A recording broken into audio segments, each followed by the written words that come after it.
Bueno, hoy es miércoles 18 de agosto del 2021 y justamente el grupo de los miércoles, salvando las distancias, pero es el espacio del capítulo que pertenece a la Asociación Psicoanalítica Argentina, donde trabajamos lo infantil, donde trabajamos cómo nos cambia un mundo que cambia y donde trabajamos también con un equipo que conforma el equipo de psicoanálisis y educación, de quienes acá están presentes sus miembros, y que abrimos incluso desde el primer momento, ¿no? Que me tocó coordinar el departamento de niños, ya terminé, digamos, abrimos un espacio para educación y psicoanálisis, psicoanálisis y educación, porque para mí nunca estuvieron desentendidos, ¿no? E incluso tampoco desde Freud. O sea que por eso siempre me pareció importante tener ese espacio aparte para situaciones más específicas. Hoy tenemos el honor de tener a Graciela Frigerio con nosotros, que, digamos, reconstruyo un mini CD que es egresada de, perdón, les voy a pedir a todos que apaguen los micrófonos, así no me siento yo tan, digamos, dictatorial apagándoselo yo, ¿no? Entonces, y si no, tendré que pasar a la acción y hacerlo, pero bueno, no me gustaría. Bueno, Graciela Frigerio es egresada de la UBA, es doctora en educación de la Université de París 5. Actualmente dirige el doctorado Sentidos, Teorías y Prácticas de la Educación de la FUC en la Universidad del Litoral, y desde hace muchos años coordina con Daniel Corinfeld los Ateneos de Pensamiento Clínico sobre las instituciones y los oficios del lazo. O sea, que hay unas palabras que me parecieron importantes de Graciela, que extracto no ignora la importancia de intervenir en situaciones extremas, el sentido estructurante que puede tener para la vida al acompañar y sostener elaboraciones en momentos de límites y bordes, como escribiste en la serie sobre pandemia en el tomo 1, y también nos decís que no dejarás de considerar que hay un importante trabajo psíquico sobre sí asociado al asumir ciertos trabajos, los trabajos de los oficios del lazo, y que educar es uno de ellos, que son trabajos políticos, no podríamos ignorarlo, que trabajar en educación, porque trabajar en educación implica aceptar que las intervenciones conciernen las vidas singulares y el vivir con otros, tanto más cuando la educación es un derecho y se ha institucionalizado universalmente por largos años. Así que ahora también les doy la bienvenida al equipo de educación y psicoanálisis, psicoanálisis y educación, que va a ser como una mini introducción con respecto al libro que nos convoca, que es Escuelas en Movimiento, y yo sigo admitiendo a los grupos que van entrando. Las escuchamos, chicas. Bueno, Hilda, puedo comenzar yo contando brevemente el origen de nuestro libro, Escuelas en Movimiento, que hoy nos convoca. Justamente gracias a la buena voluntad de Hilda Katz, que la caracteriza, a su buena disposición, se abrió este espacio de psicoanálisis y educación dentro del Departamento de Niños de APA. Y fue así como pensamos, junto con mis compañeras del equipo, en realizar talleres. A pesar de la pandemia, continuamos con esos talleres reuniéndonos una vez por semana, pero esta vez durante el transcurso del 2020, la experiencia se transformó en virtual. Ya veníamos haciendo talleres antes de manera presencial, pero pasamos a la virtualidad.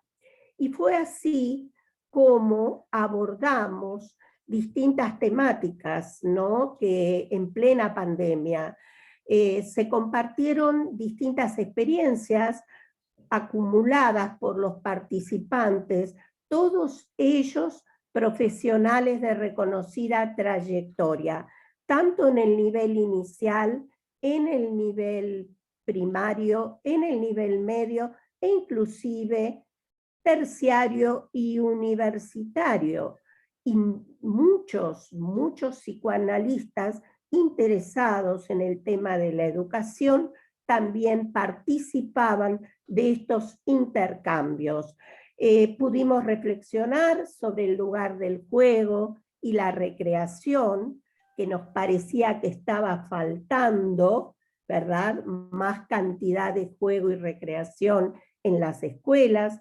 Reflexionamos sobre el tiempo, el tema tiempo, el hacer pausa, el espacio, la falta de palabras y diálogos, el aumento de la violencia, la dinámica de grupos, la deserción escolar, la tolerancia necesaria a la diversidad, la falta de lectura de los adolescentes, el arte, la necesidad de que el arte ingrese en las escuelas.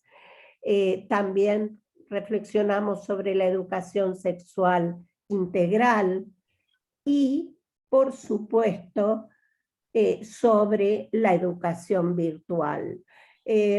Finalmente, la necesidad imperiosa de un cambio se hizo presente con fuerza en todos los participantes y las participantes.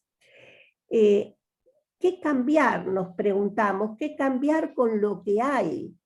Para no quedarnos en la queja, resolvimos entretejer nuestras ideas para transmitirlas y comunicarlas a través de un libro online. Un libro que estuviera disponible para todos y todas los colegas de nuestro país, del continente latinoamericano. Y así es como nació Escuelas en Movimiento. Bueno, dejo la palabra a mis compañeras que seguramente agregarán cosas muy importantes también. Muchísimas gracias, Mirta. Sí. Bueno, el libro, como acaba de mencionar Mirta, muestra la diversidad de opiniones con distintos temas, pero siempre fue una pluralidad. Que esto siempre fue uno de los, digamos, de los motivos de la emoción que estuvo. En el prólogo lo hace la doctora Hilda Katz, las ilustraciones la licenciada Laura Jaite, los autores son la licenciada Baraldini Luciana, la licenciada Baraldini Mariana, la doctora Krupi Mónica, el profesor Elvinio Germán, la doctora Mirta Goldstein, la licenciada Dafne Yusef Torres, la licenciada Mirta Iguan, la licenciada Marta Lagos, la estudiante, como decía antes, Florencia Ricci Maguirre, la licenciada Meca Adriana, la doctora Mercadante Mónica, el licenciado Persano Silvia, yo, que soy licenciada en psicología y en psicopedagogía, el licenciado Schneiderman Jorge, la licenciada Soengar María Gabriela, el licenciado Torrejón Águila, y la edición digital en manos de Francis Ibanguile, que si no fuera por él, no se hubiese hecho el libro, para que llegara a todos en una forma gratuita, que ahora Adriana va a aclarar más cómo pueden todos entrar en el libro y poder hacer comentarios, intercambiar con todos nosotros los autores. Adriana. Sí, bueno, hola a todos. Acá pegué en el chat, si pueden ver ahí, la dirección del blog, que es https://escuelas-en-movimiento.blogspot.com. Lo importante es los guiones entre escuelas en movimiento, ¿no? Ahí pueden acceder al blog, está publicado, subido el libro. Debajo de la foto del libro, de la tapa del libro, se encuentra un link que dice descargas. Al cliquear ahí, se abre el libro. Lo pueden leer online o la flechita que está arriba a la derecha, que es la de descarga. Entonces se lo pueden descargar. Y después que hayan leído los artículos, los trabajos, en la cajita de abajo de descargar, pueden cliquear ahí y entonces pueden o dejar comentarios o hacer preguntas para que pueda ser interactivo con cada uno de los autores del trabajo que les haya interesado, que les haya generado alguna pregunta o algún comentario para poder interactuar entre todos y con los autores del libro. Y después los talleres que nombraba mi compañera Mirta, también los pueden encontrar, que están subidos a YouTube, a mi canal de YouTube, que se llama Adriana Meca, Meca con doble C. Ahí dice Equipo de Investigación de Psicoanálisis y Educación del Departamento de Niños de APA, en la lista de ese título están subidos los talleres por si quieren verlos y poder también dejar algún comentario por ahí debajo del video en YouTube. Así que bueno, los esperamos entonces que puedan acceder para descargarlo y poder leerlo y acceder a los trabajos. Bueno, muchísimas gracias, muchísimas gracias. Está también acá Marta Lago, que tuvo un rol muy importante en la preparación del libro, que después se nos fue a Madrid y ahora la estamos esperando que vuelva de vuelta. Así que, bueno, como yo había quedado, íbamos a hacer una breve introducción, y gracias a todos por estar, gracias Mirta, gracias Susana, gracias Adriana y gracias Marta Lago por estar de acá presentes como el equipo fuerte del libro. Y ahora, Graciela, el tiempo es tuyo, te escuchamos, a tu aire, como se dice en Madrid. Bueno, hago así, todo el aire posible. Bueno, en primer lugar, decirles que espero estar un poquito, no sé, solo un cachito cerca de las expectativas y un cachito cerca de la propuesta del desafío que Hilda me propone de tomar la palabra ante ustedes para conversar con ustedes.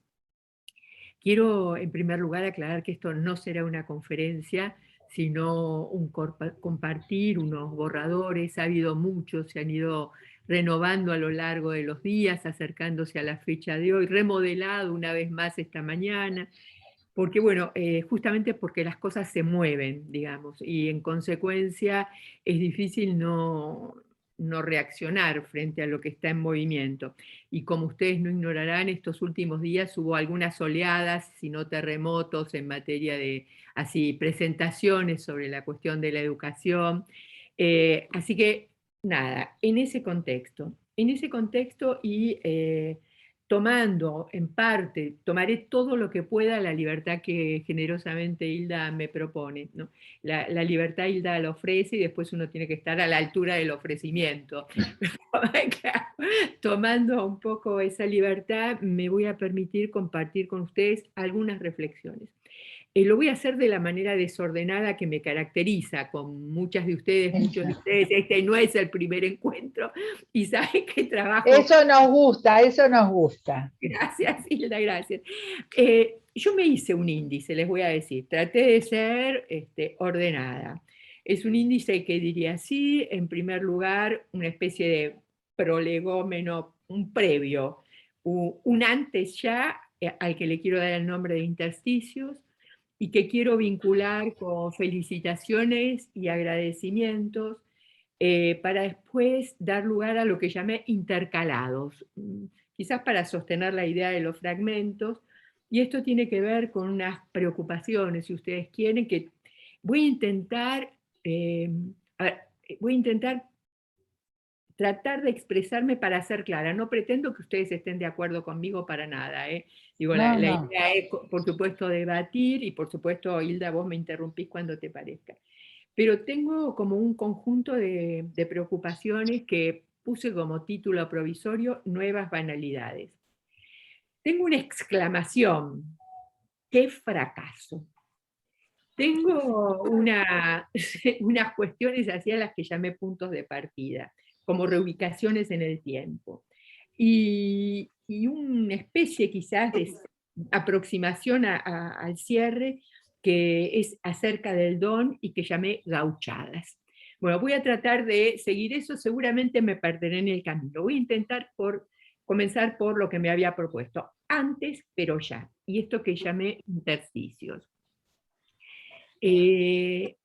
Voy a tomar palabras de otros. Ustedes saben que a mí me gusta honrar a los que escribieron y pensaron antes que uno, los que nos dejan, los que nos ofrecen, los que nos donan ideas.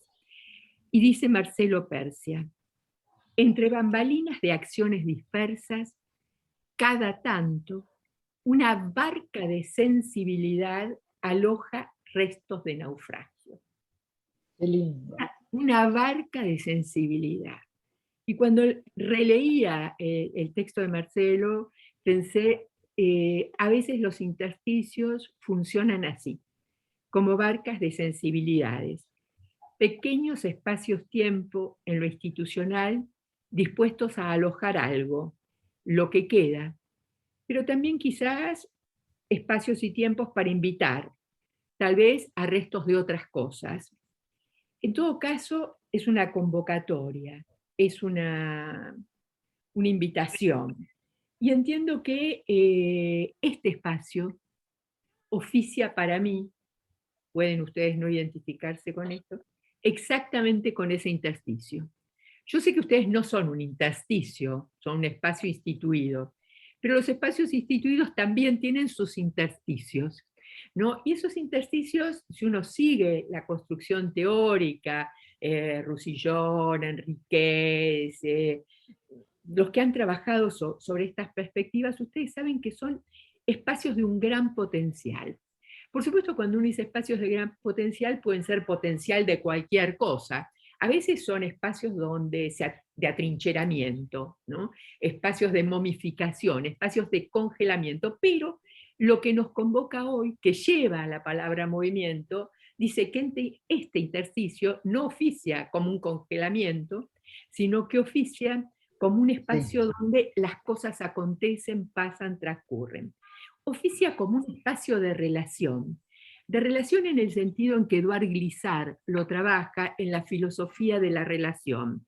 En la relación, dice Édouard Glissart, lo que reúne es ante todo esta sucesión de lazos entre las diferencias, unas al encuentro de las otras.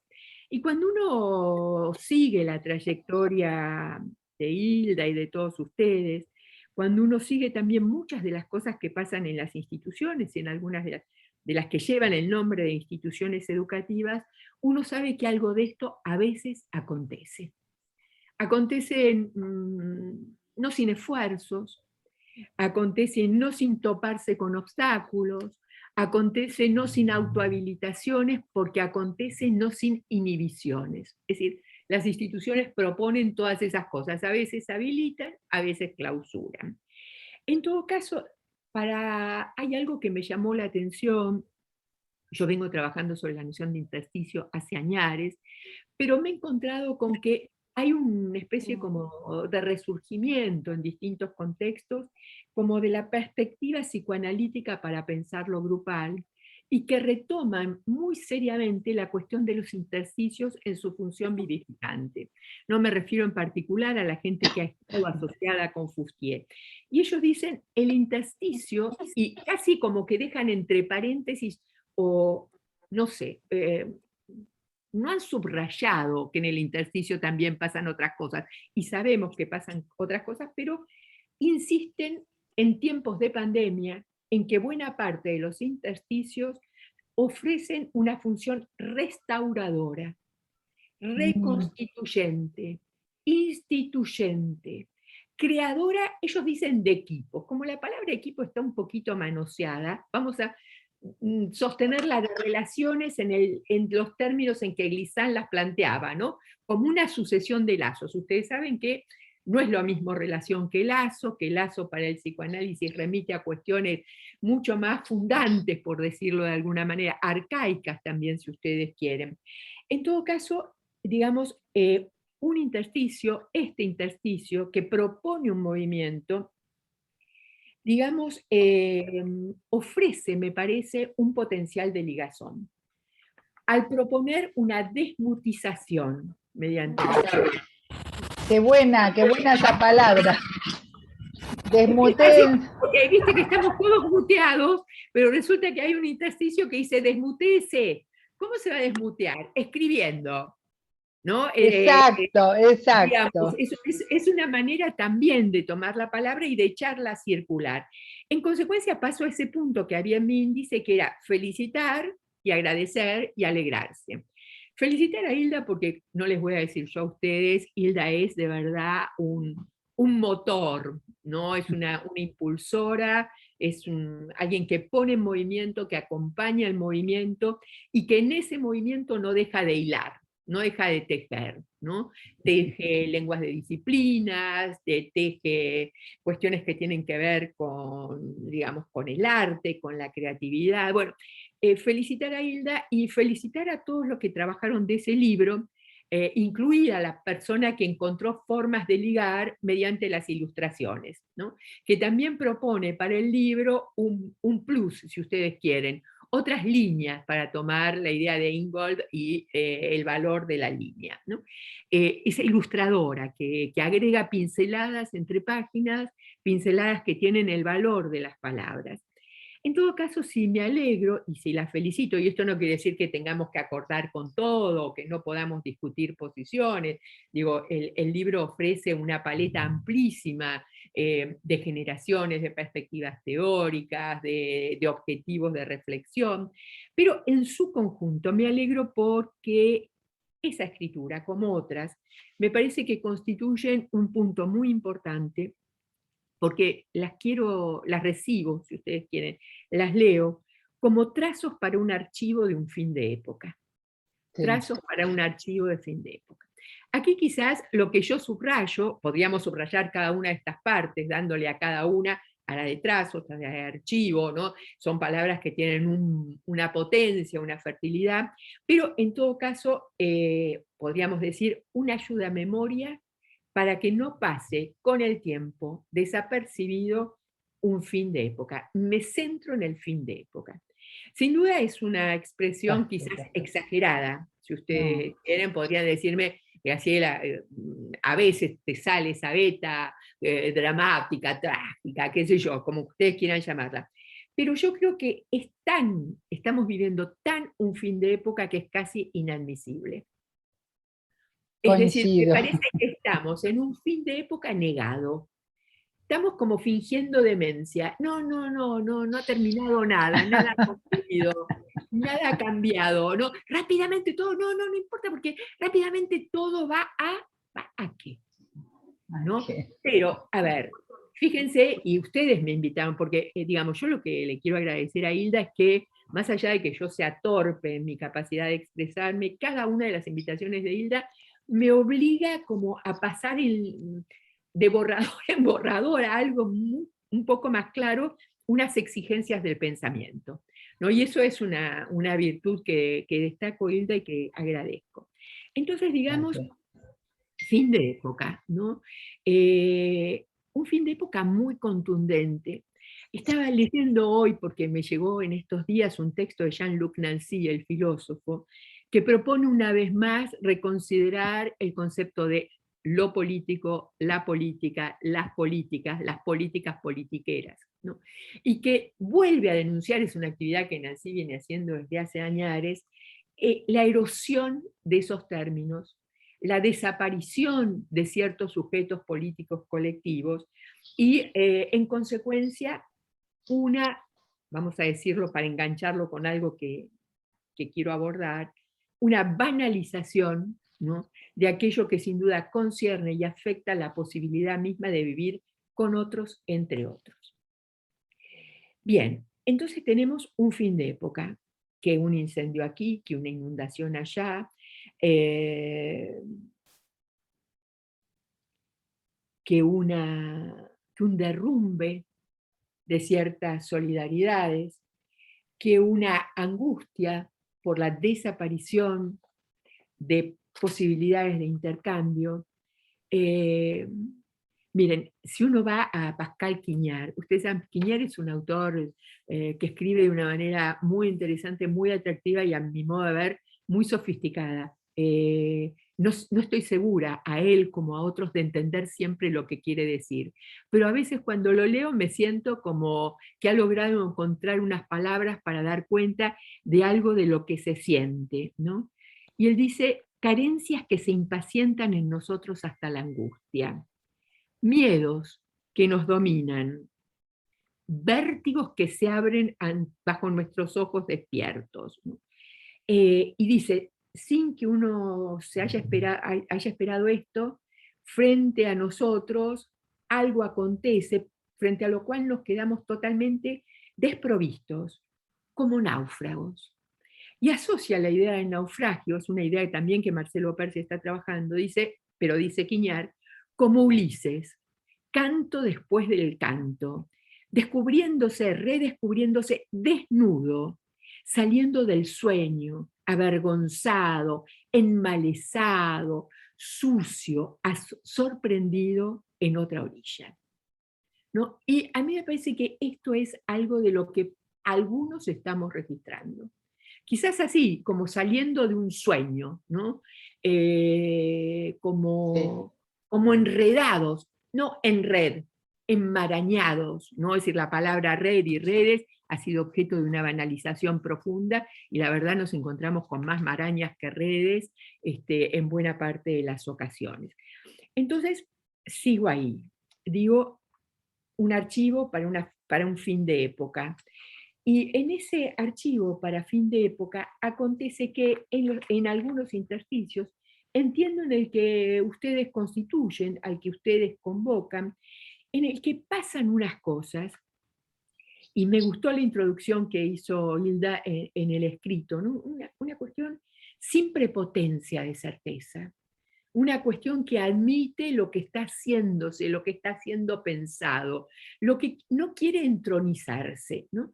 Y en estos grupalistas que estoy leyendo en sus últimas producciones, hay algunos que insisten en que se ha desmetaforizado la vida y que esto es un problema para lo humano. La vida ha perdido sus metáforas, ¿no? A ustedes les habrá pasado muchas veces, pesado también, a mí me pesa por lo menos, ¿no? Que una vez se dice, me quedé sin metáforas, ¿no? Es decir, cuando uno ya no tiene manera de encontrar esa tramitación elaborativa. Y proponen que hay que repoetizar al mundo. Están hablando no solo de encontrar poesías, digo, cuando uno, digamos, acepta esa extraordinaria combinatoria que es imposible escindir a pesar de todos los esfuerzos de decisión que se ha producido entre lo inteligible y lo sensible, ¿no? Uno dice, bueno, todo lo que constituye el arte, si ustedes quieren, sí, el arte en todas sus expresiones, ¿no? Ese arte que busca volver inteligible lo sensible y que busca que, a su vez, lo inteligible se deje atravesar por lo sensible. Me fui a buscar una poesía. Me fui a buscar, en realidad releo periódicamente a Roberto Juarros, porque Roberto Juarros para mí es una fuente teórica interminable, como para algunos de ustedes. Y a veces yo creo que nos pasa algo de lo que en los intersticios, en algunos intersticios, quiero decirles que renuncio definitivamente al todo. Voy a hacer momentáneamente, próxima. Fíjense que estoy buscando mis palabras, ¿no? Próxima a esa cuestión que discutiría por mil cosas, pero quiero ir a la expresión, no a la discusión teórica con el autor de la expresión, Ustedes recuerdan que Lacan solía recurrir a la expresión pas toute, no toda, ¿no? Es decir, había algo que él pensaba de lo femenino, de la cuestión, pas toute, ¿no? No toda.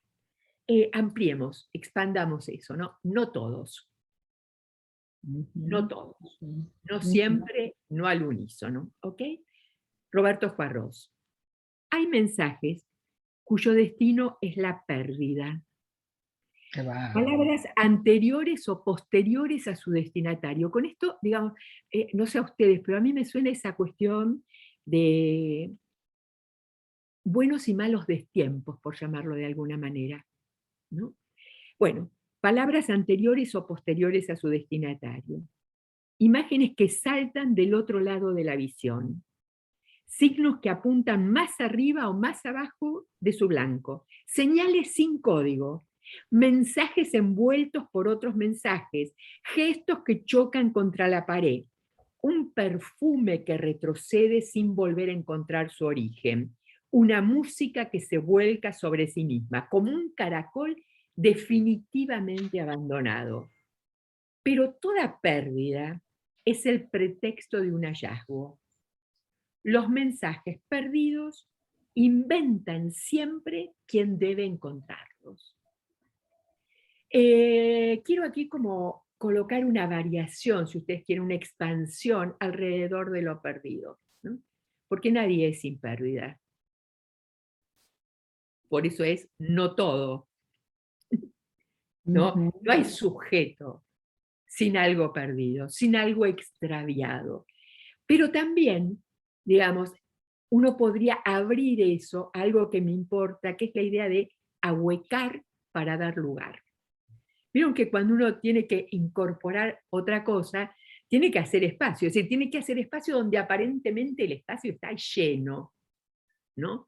Tiene que despejar, tiene que reordenar, tiene que reacomodar. En ese sentido, entiendo que los intersticios tienen un potencial, son un hueco, podríamos leerlo así, ¿no? Que permiten ciertos reordenamientos y que a veces encuentran o no los destinatarios de sus mensajes. Y no estoy diciendo nada acerca de otra cosa que habría que decir, que los mensajes los hay de todos tipos y se interpretan de mil maneras. Digamos que hay algo acá que se cuela también en el hueco, que es que en materia de mensajes solo cabe coincidir con Rancière, ¿no? Es decir, no podrá haber sino desentendimientos, malos entendidos, ¿no? Ampliaciones, reformulaciones, interpretaciones. Es decir, que las palabras dan lugar a eso. En todo caso, digamos, primero ahuecar, hacer espacio, hacer lugar, ahí donde algo parecía lleno. La otra cuestión es que ese ahuecamiento y ese agrupamiento de los intersticios que produce un ahuecamiento, se está llevando a cabo para nosotros en este momento donde las vidas cotidianas, muchas veces hemos aludido juntos a esa cuestión de que en las vidas cotidianas conviven las vidas vividas con las vidas no vividas, ¿no? Es decir, que finalmente nuestra posición subjetiva no es ajena a nuestra relación con la vida no vivida o las vidas no vividas de cada uno de nosotros. Y nos preguntamos sobre los rencores, las venganzas, los resentimientos, las cicatrices las heridas no cicatrizadas, ¿no? Que pueden quedar de ciertas relaciones con las vidas no vividas, cuando esas vidas no vividas no se viven porque una sociedad no da lugar a otros, ni a los chicos ni a los grandes. En todo caso, esas vidas cotidianas, con sus vidas vividas y no vividas, ahora nos instalan otras preguntas. La pregunta de indagar acerca de cómo las vidas cotidianas transcurren en el marco y en la oferta y en la propuesta y en la inundación y en el incendio de las vidas covidianas, ¿no? Es decir, las vidas que están llevándose a cabo atravesadas por un virus que paralizó, interrumpió todas las habitualidades, que trastocó todas las relaciones, y no estamos diciendo que haya que reanudar lo interrumpido. Simplemente estamos insistiendo en la interrupción. Acerca de si hay que reanudar o no, será otra discusión, otra historia. En todo caso, es algo a lo que no querríamos en lo personal relanzarnos, sin al menos intentar reconsiderar los sentidos de las palabras y los sentidos de las cosas. Estamos ahí entonces, digamos, metidos en nuestra vida cotidiana, tratando de pensar qué acontece. Y en el marco de la alegría de este encuentro, de las felicitaciones por este libro, del agradecimiento a Hilda y a su invitación, resulta que debemos decirles, estoy preocupada al tomar la palabra. Porque una cosa es el desentendimiento, hecho de la no coincidencia, propia de una conversación que implica la exigencia de dejarse desalojar de las certezas, y otra cosa es la voluntad de producir querellas creando malos entendidos. Tomar la palabra en materia de educación en estos tiempos es un riesgo enorme, porque la tergiversación, ¿no?, de los sentidos está más al día, por decirlo de algún modo, que la reflexión acerca de los sentidos. Entonces, dicho de otro modo, estoy preocupada al tomar la palabra porque en estos tiempos no dudo que hay una prisa, ¿no?, una urgencia de la opinología de tomar protagonismo. Y el escenario educativo se ha plagado de opinólogos, ¿no?, que tienen con mucha liviandad, con mucha superficialidad, con no poca mezquinería, tienden a presentarse con lo que algunos exponentes de la sociología clínica llaman la mayor arrogancia. Tiempos de arrogantes, va a decir Eugene Enríquez, ¿no? Tiempos, y los arrogantes, por supuesto, generan desconfianza. Y arrogancias y desconfianzas entendemos que trabajan en la erosión de los lazos, no en la construcción de lazos que hagan relación. En todo caso, digo, en estos tiempos nos encontramos con superficialidades, mezquinería, desconfianzas, arrogancias, a veces sinónimo de la voluntad de ignorar y a veces sinónimos de la voluntad de volvernos ignorantes. Nada podría ser pensable si nos empeñáramos en saldar algunos de los temas que nos convocan, que convocaron al libro que ustedes acaban de editar, si no podemos sostener la complejidad. Si quisiéramos encontrar respuestas unívocas, universalizables y definitivas para aquello que tiene que permanecer temblando, sacudiéndose, en movimiento, sin clausurar. Me pregunté entonces si no estaríamos en tiempo de la aparición, no que sea nueva, sino de la visualización, o en todo caso de la designación de nuevas banalidades. Y, por supuesto, cuando uno dice nuevas banalidades, va de cabeza a la banalidad del mal sobre la que Hannah Arendt trabajara a propósito del juicio de Eichmann en Jerusalén, ¿no? Por supuesto, Hannah Arendt misma discutió el concepto de banalidad respecto al mal, digamos, era uno banal, pero, digamos, en realidad apunta a una cuestión que dice que no se va a tardar, digamos, la banalidad viene cuando alguien se niega a atardarse, a demorarse, a darse el tiempo de la reflexión. Qué bueno. Y quizás estamos ahora confrontados a unas formas especiales de conservadurismo. A ver, yo creo que hay cosas que hay que conservar, no se confundan conmigo, ¿no? Tengo que elegir qué conservar y tengo que argumentar el porqué de la conservación que implica una nueva recreación. Como decía, ¿quién era Laplanche?, ¿no? Nuevos fundamentos, ¿no? Nuevos fundamentos, pero son los mismos, digamos, solo que están renovados porque uno les reasigna un sentido y les ofrece una posibilidad de volverse lo que son cuando alguien nos empeña en detener su movimiento, conceptos viajeros. ¿no? Los conceptos se desplazan en los tiempos, en las generaciones. Y por eso, y porque la educación trata de conceptos viajeros, hoy me agarré una pequeña indignación leyendo un artículo que salió que dice algo así, si alguien de 1850, creo que era la fecha que daba el autor del artículo, apareciera ahora en el mundo, se encontraría que no entendería nada, salvo si entra en un aula. ¿No? Y por supuesto, inmediatamente viene otra de las nuevas formas de la banalización del mal, que es la fetichización del número, ¿no?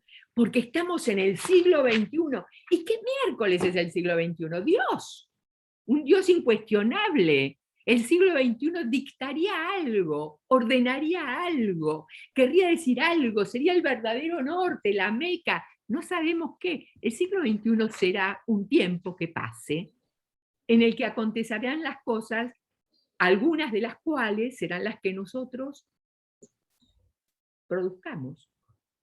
¿No? Es decir, no es cuando alguien dice, vieron que son frases de la educación, vino para quedarse.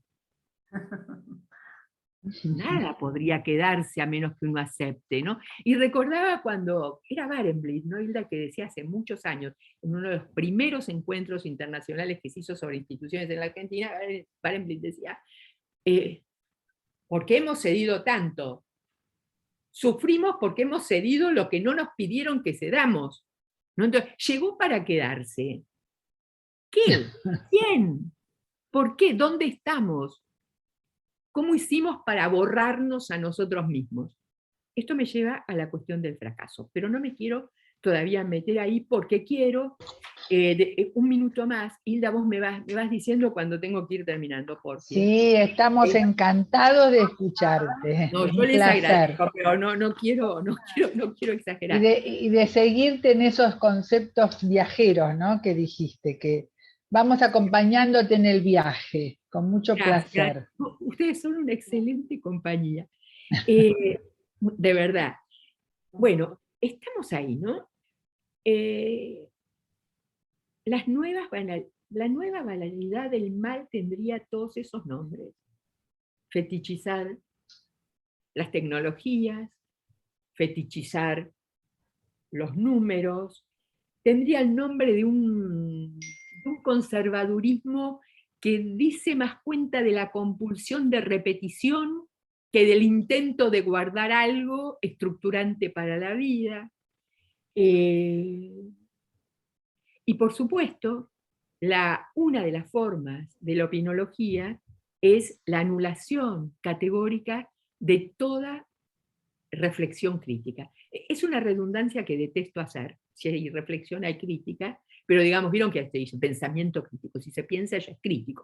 Pero parece que como ya a veces usamos el verbo pensar tan banalizado, si no le agregás crítico, no, parece que no fuera pensamiento, pero pensar es solo si hay crítica. ¿Pero qué quiere decir crítica? ¿Cómo vamos a usar el concepto de crítica? Y yo que no soy Foucaultiana, pero vieron, no soy lacaniana, pero algunas cosas de Lacan me dan a pensar, no soy Foucaultiana, pero algunas cosas de Foucault. Y digo, no soy en el sentido de que tengo un gran agradecimiento por lo que nos volvieron disponible, pero no estoy dispuesta a hacer capilla. Claro. ¿Ok? Claro, Bien. claro. Entonces, Foucaultianamente, Foucault decía, una crítica no consiste en decir que las cosas no van bien, consiste en ver sobre qué tipo de evidencias, familiaridades, modos de pensamiento adquiridos reposan las prácticas que aceptamos. Eso es la crítica. Preguntarse sobre qué descansa, sobre qué se sostiene lo que banalizamos, lo que naturalizamos, lo que familiarizamos. Hilda recordará seguro, ustedes saben que yo tengo ahí una cuestión entre la familia y lo familiar, ambas me parecen a veces soberanamente tenebrosas. ¿No? La familia, por salvo idealización, suelen ser los espacios de no poco sufrimiento, y la familiaridad porque suele ser el mayor obstáculo para pensar cualquier cosa. Mantengo la pregunta la comparto. Relanzo la pregunta o la inquietud Foucaultiana. ¿Sobre qué familiaridades reposan las prácticas que habíamos naturalizado y que en este momento pugnan por retomar sus sitiales? Es bien interesante, me parece a mí. En educación, la necesidad de cambio, ustedes lo saben mejor que yo y mejor que nadie, no nace con el COVID. La necesidad de cambio en educación, en el sentido de un cambio que concierna las formas educativas que se despliegan bajo el título de sistemas educativos, que no es lo mismo, y que se traducen en escuelas, que no es lo mismo, es decir, lo escolar no es lo mismo que la educación, ¿no? Venían siendo así, produciendo algunas inquietudes en los pocos sujetos. Ustedes saben de eso. Ustedes no empezaron a tratar, a acercarse, a acompañar. Ahora no es que no haya nuevos sufrimientos, pero ustedes saben que hace tiempo que vienen acompañando incomodidades, malestares, humillaciones, decepciones, desconfianzas, etcétera, etcétera, pre-COVID, ¿no? Entonces, no le quiero adjudicar al COVID una necesidad que habíamos detectado algunos de reconsiderar algo de las prácticas que transcurren bajo el formato escolar. Formato escolar que no pocos, hace muchos años ya, llamábamos como un formato que era un poquito encapsulante, era un poquito aprisionante, era un poquito limitativo, ¿verdad? Entonces, ¿por qué? Digamos, ¿por qué? ¿Qué nos llevaba a haber naturalizado ciertas prácticas que justifique ahora que esas prácticas pugnen por retomar sus sitiales? Y pugnan, digamos, desde la opinología, una opinología que se dice crítica, ¿no? Supónganse, han perdido el año. A ver, se han perdido millones de vidas, perdón, ¿no? Si tardo un cachito más, denme en el changüí, digamos, de ese rato, ¿verdad? No estoy diciendo que dé lo mismo, lo que estoy diciendo es que se han puesto unos acentos que son como lápidas sobre la posibilidad de pensar. Y cabe también la pregunta, ¿por qué no? ¿Qué prácticas están naturalizándose? Supónganse, el artículo que leí hoy a la mañana decía, bueno, a lo mejor la presencialidad está muy bien, pero la verdad que hay que volverse a la virtualidad, porque los logros de la virtualización... A ver, ¿qué naturalizamos? ¿Qué vamos a naturalizar? ¿Rostros pixelados? ¿Cuerpos partidos, como descabezados, como guillotinados? ¿Empequeñecidos? ¿Imposibilidad de una proximidad? Y no estoy diciendo que la virtualidad no dé lugar a ciertas proximidades subjetivas, ¿ok? Digo, yo creo que muchos de ustedes trabajan creando cercanías subjetivas ahí entre rostros pixelados, entre cuerpos parciales, en el campo de vacilaciones de relaciones. Pero cuando digo todo esto, lo digo para intercalar algo más. Creo que si nos propusiéramos, y me parece que ustedes están en ese intento, digamos, reflexionar un poco sobre estas cosas, nos tendríamos que preguntar, a ver, voy a hacer antes una aclaración. Miren, yo soy educadora, me defino así. He defendido y sigo defendiendo la educación y la sigo defendiendo como educación pública. Creo que es buenísimo que haya escuelas y creo que es imprescindible que haya relaciones pedagógicas, ¿ok? Ahora, todo eso no me lleva a defender organizaciones, ¿se entiende? Es una cuestión distinta. Estoy defendiendo la idea misma de la institución, donde entiendo que la institución permite que algo no se interrumpa. Y lo que entiendo, a mí me gustaría, trabajo para eso, que no debería interrumpirse, es la transmisión entre generaciones. Entonces, la forma que adquiera la transmisión entre generaciones puede tener 1000 maneras. Y no me confundo, cuando digo transmisión, estoy aludiendo a que la transmisión necesita crear, sin duda, lo que Jacob llama como lugares de saber. Pero no me confundo, los saberes no son las mismas cosas que los contenidos, perdónenme que les diga. Los contenidos es una versión, no sé, ustedes, no quiero adjetivarla, ¿no? Pero quiero decir, no es lo mismo un contenido que un saber. No es lo mismo manejar contenidos que sostener subjetivamente una relación de saber, una relación con los saberes. Son cosas distintas. Ahí donde eso se confunde, me parece que algo se nos naturalizó en esa confusión. Pero digo, ¿qué organizaciones serían posibles? ¿Qué ha pasado con los encuadres? Todos los encuadres se han ido al tacho, quiero decirles. De hecho, de facto, mano virósica se fueron al tacho. ¿Qué estamos pensando acerca de los encuadres? Blecher era alguien a quien hay que volver, y es interesantísimo porque los que trabajan digamos, los nuevos institucionalistas vuelven a Blecher para pensar la cuestión de los encuadres. Y digo, a ver, Blecher hablaba, como cada uno de nosotros, el lenguaje de su época. Y no digo que no haya que discutir algo de lo que Blecher decía, simplemente digo, hubo una vez, hace unos años, alguien que dijo, paren, en estos oficios el encuadre no puede ser ingenuo, no puede ser irreflexivo y no da lo mismo. ¿Por qué no da lo mismo? Porque esos encuadres acerca de los cuales entiendo que estamos pendientes de reflexión, ¿no? En esos encuadres se juegan algunas praxis, y digo praxis para retomar el carácter político de la cuestión, que hacen a nuestros trabajos. Y podría como enumerar, digamos, algunas nociones conocidas por ustedes que también hay que revisitar para preguntarse acerca de qué manera están aconteciendo ahora. ¿Cómo son las transferencias, los movimientos transferenciales? ¿Cómo transcurre la contratransferencia en estos tiempos con estos encuadres movidos? ¿Qué pasa con los objetos transicionales? En todos los casos, ¿un celular se transforma en un objeto transicional? En todos los casos, el objeto transicional, para ir más a una idea más winnicottiana, o si ustedes quieren más instalada por Christophe Collas, se transforma en un objeto transformacional. Es decir, algo que de verdad concierne y afecta los integrantes de la relación que crea el lazo. ¿Qué vamos a considerar a propósito de las filiaciones simbólicas cuando estamos constatando una verdadera puesta en jaque de las diferencias generacionales? Un verdadero cuestionamiento profundo de todas las líneas filiatorias, imposibles de elaborar al paredón. Pero resulta que no nacemos de la nada, ¿no? Legendre era claro cuando decía, les propongo pensar sobre la ciencia del hecho de nacimiento, ¿no? Diciendo, además, claramente, no alcanza con que se reproduzca la carne.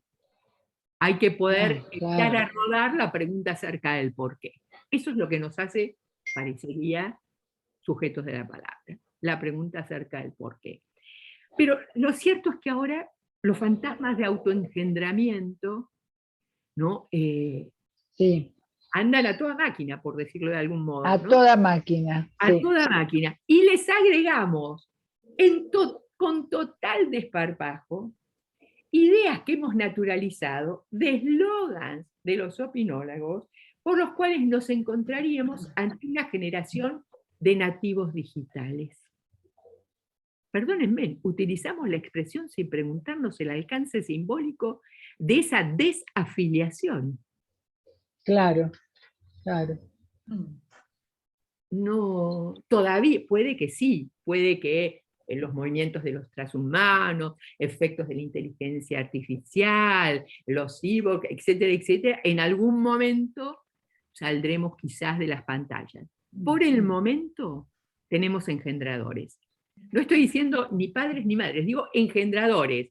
Las funciones maternas, paternas y todas las que quieran viene por añadidura, con suerte, en todos sus matices.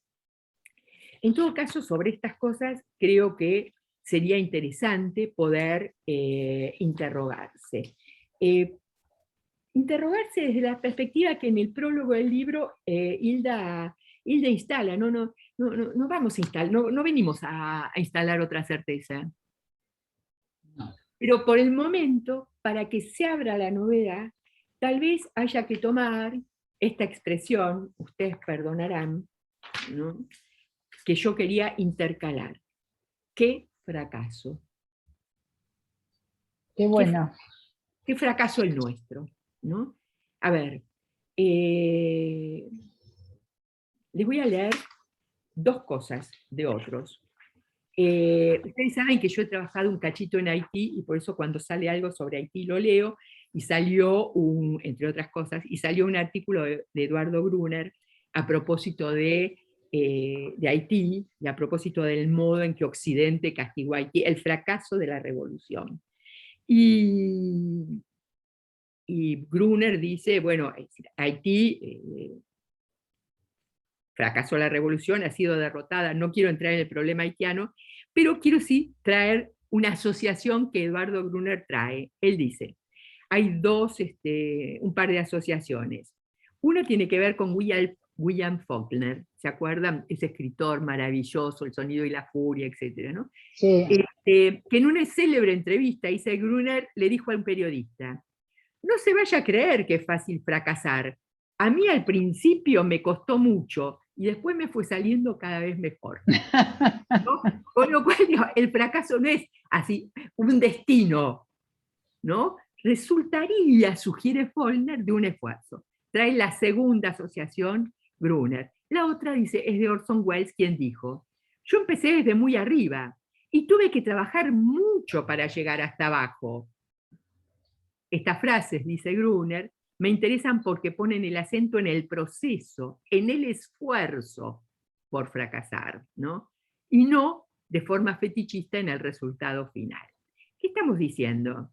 ¿No? Y cuando uno llega a la cuestión del fracaso, es imposible no recordar el texto de Freud a propósito de los que fracasan, ¿se acuerda de ese pequeño Fracasan al triunfar. fracasan al triunfar? Pocas páginas que dicen, y a veces no soportamos que nos vaya bien. Bueno, la verdad, hemos trabajado arduamente para fracasar de manera bastante contundente, ¿no? Tenemos un universo que patina, tenemos un clima que nos va a sacar posiblemente con bastante más rapidez de la que nos imaginábamos, ¿no? Exacto. Bueno, lo cierto que en este marco del fracaso, la negación del fracaso es tan estridente, ¿no?, tan fuerte en los opinólogos, los conservaduristas mal comprendidos, los arrogantes y los desconfiados, ¿no? ¿Qué pasa esto? Vuelvo a Marcelo Persia, pequeño texto. Naufragar tras naufragar. Naufragan tras sufragar. Naufragan tras sufragar. Era difícil de leer. Pierde la primera elección en la escuela a principios de los años 70, en la votación por el mejor compañero del curso. Sostiene que la camaradería no se deduce midiendo popularidad, ni simpatías, ni seducciones. Objeta criterios como el más amigo, el más aplicado, el más exitoso, el más gracioso, el más dotado para los deportes. Cuestiona que se busque destacar a alguien por encima de los demás. Propone suspender esa votación destinada a declarar a alguien como el mejor, para hacer una jornada, a cambio de esto, hacer una jornada de discusión en toda la escuela sobre valores que la ideología burguesa detona en las aulas. Consigue que se vote a ver si se va a votar el mejor compañero. La mayoría elige hacer la votación de siempre.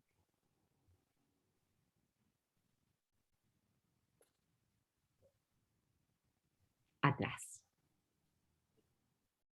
Atrás. ¿Cómo se llamará eso? No lo sé. Bien, tenemos entonces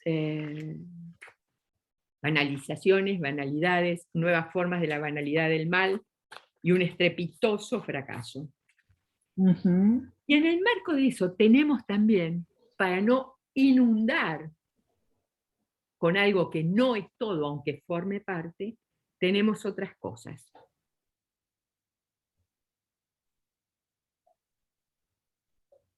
Les leo. Voy a leer Marcelo Persia, voy a leer Roberto Farrós y me voy a quedar callada. Marcelo Persia, No. en el texto sobre amistades. Pasajeras.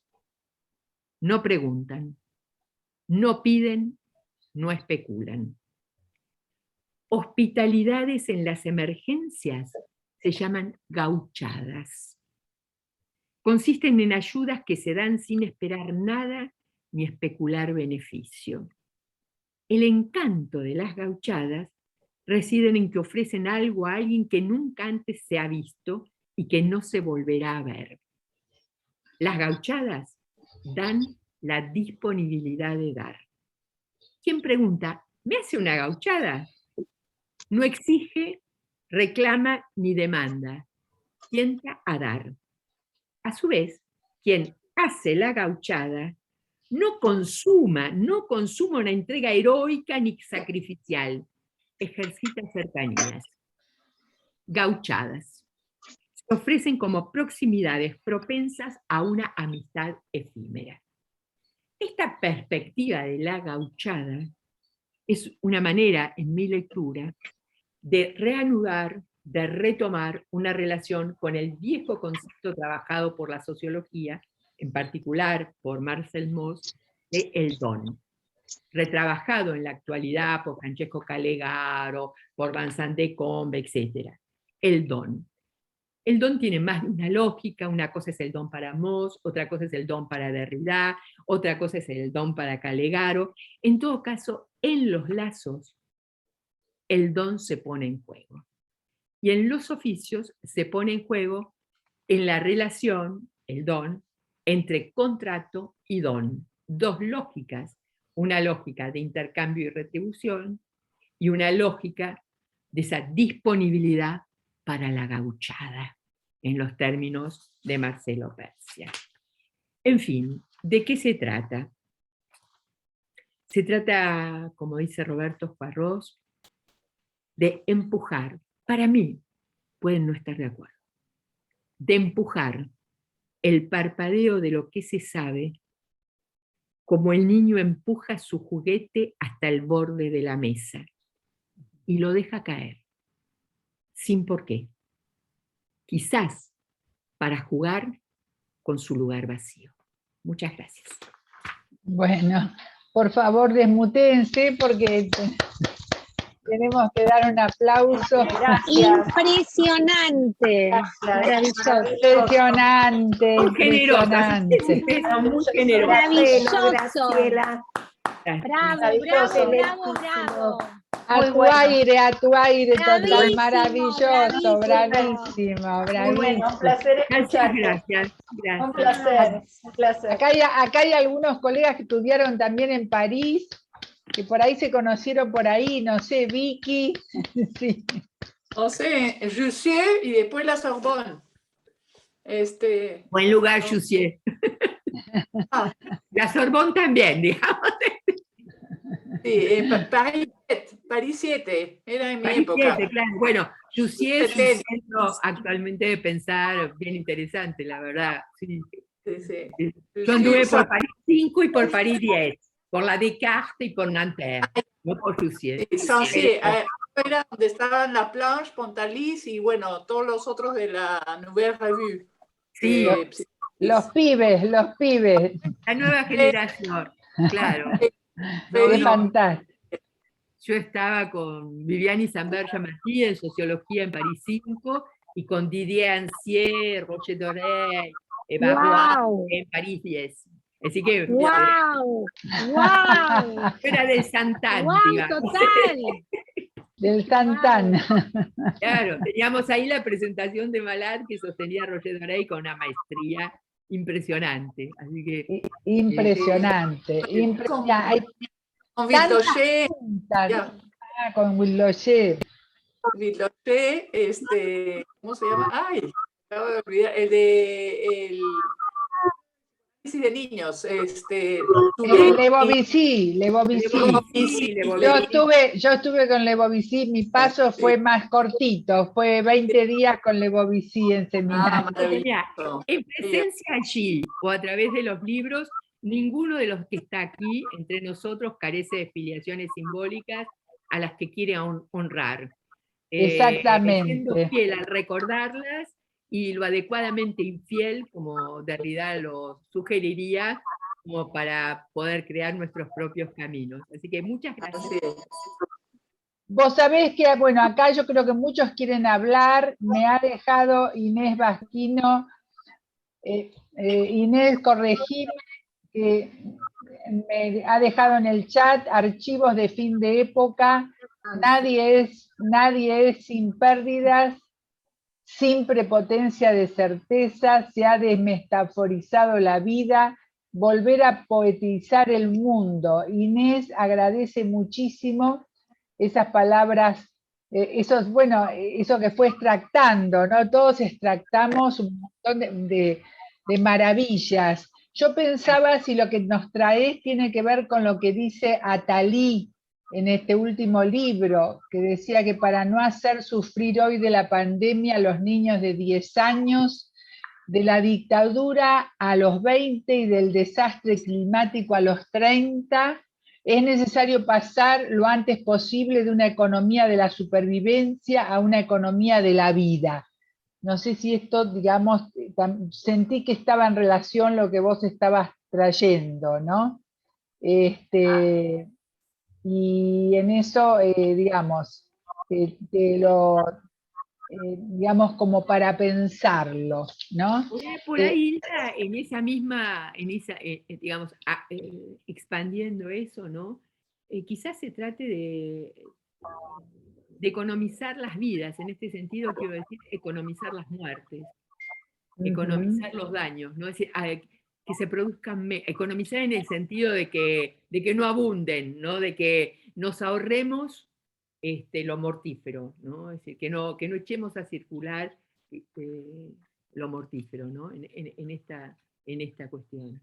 ¿Cómo hacer para que las vidas no vividas no lleven esa marca de la desigualdad y que las vidas no vividas no sea la fábrica de cadáveres? ¿Puedo hacer una pregunta a raíz Sí, de esto? váyanse anotándose. Está Mariana Goldman, que me dijo que me iba a ayudar con las preguntas, no sé. Mariana, en tus manos, otra chica del equipo, sí. Bueno, sí, Mirta. A raíz de esto que acaba de decir Graciela, que por supuesto la hemos disfrutado, creo, todos y todas, con muchísimo placer, porque, bueno, realmente es una libre pensadora que siempre nos deja nutridos para seguir pensando, ¿verdad? Así que agradecemos muchísimo a Graciela. A partir de esto que decía Graciela, quería preguntarle, cierto, ¿no?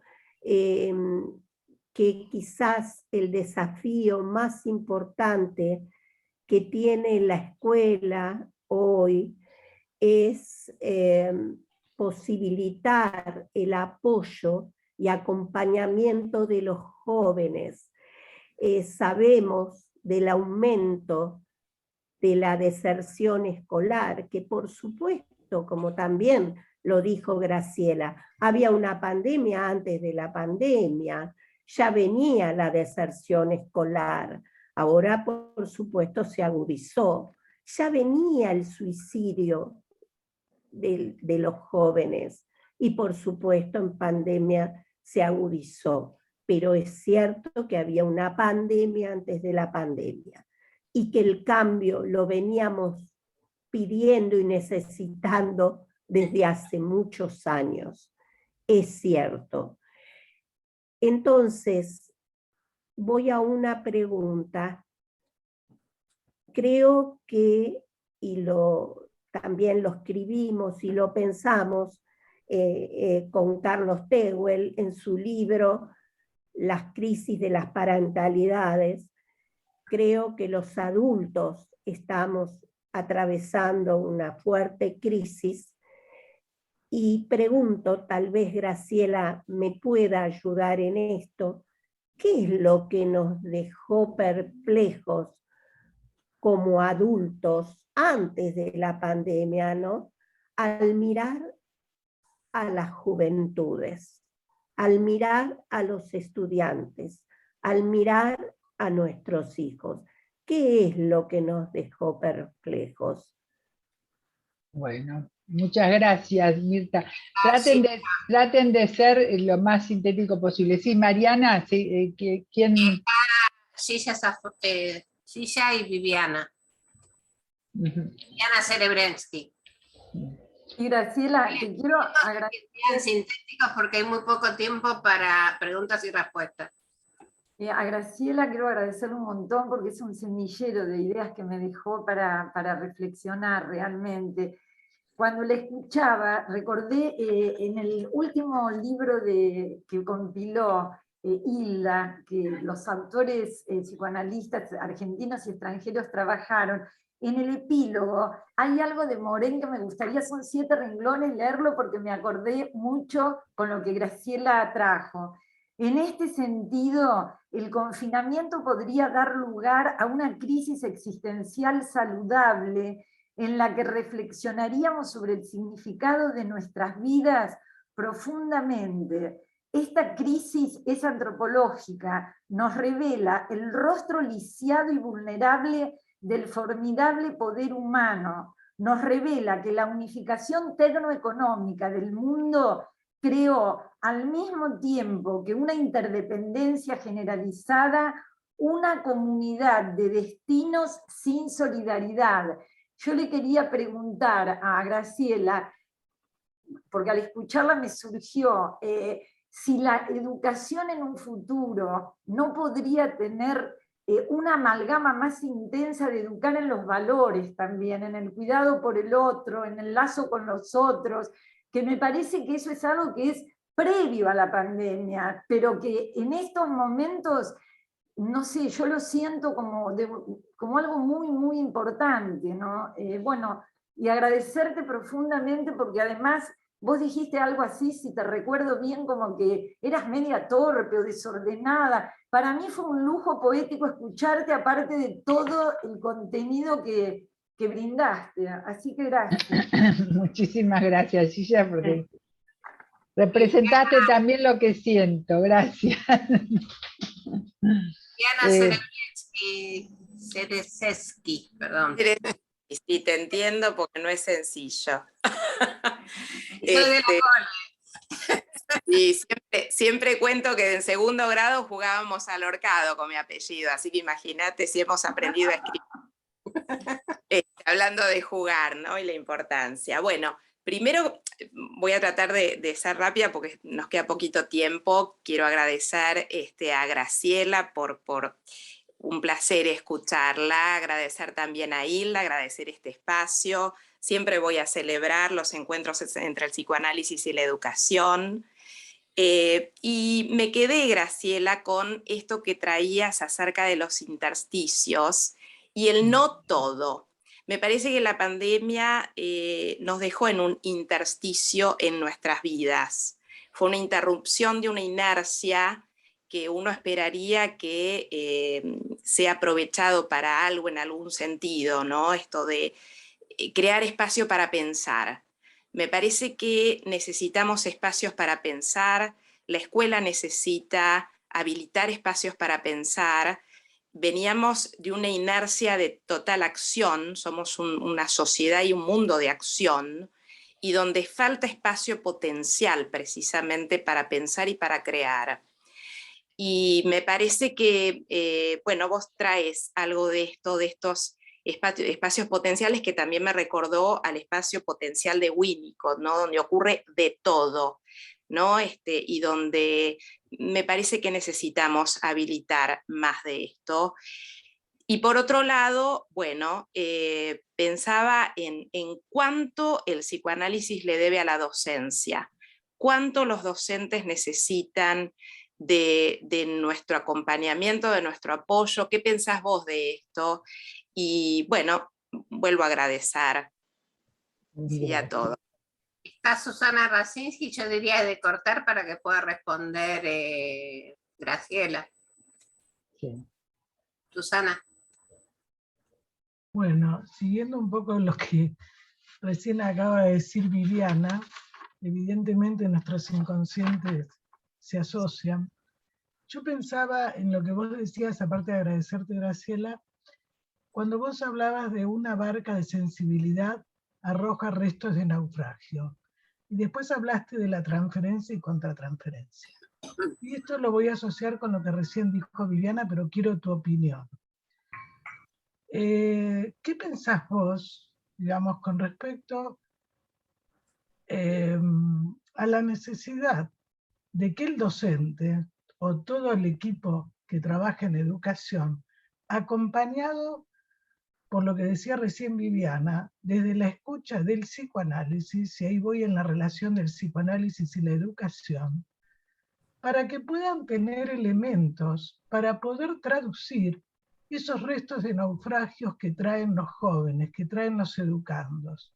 Porque una de las cosas que nosotros vemos también como analistas y como psicopedagogos, que es poder aprender a escuchar esos restos, no seguir desde nuestro narcisismo o de lo que nosotros queremos, sino de lo que el otro nos trae. Yo creo que acá, lo hemos hablado en los grupos, en los talleres, la necesidad del cambio en la formación, también en la capacitación de los docentes, pero también la relación, la interacción, el trabajo interdisciplinario entre la mirada y la escucha analítica, teniendo en cuenta lo que es el proceso educativo en las instituciones. Pero quería ver tu opinión. Graciela, todo tuyo. Nada más y nada menos. Ustedes hicieron, cada intervención de ustedes amerita un seminario entero. Bueno, está bien. La verdad, de intercambio, ¿no? A ver, voy a poner una serie de asociaciones y después por ahí tomo un hilo de los muchos posibles, ¿no? Cuando Mirta, vos hablabas a propósito de las crisis de las parentalidades, de las crisis de los adultos, ¿no? La verdad que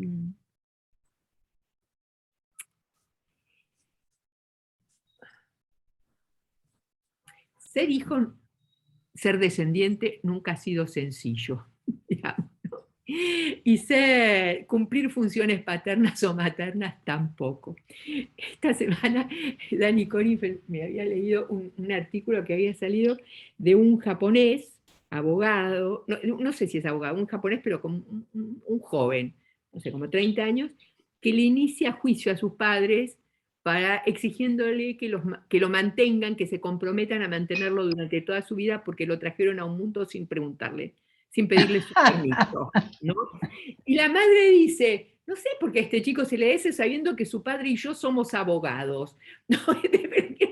Me parecía bien interesante esta cuestión. Es decir, uno es arrojado a un mundo y obviamente no estoy diciendo que uno pudo ser consultado.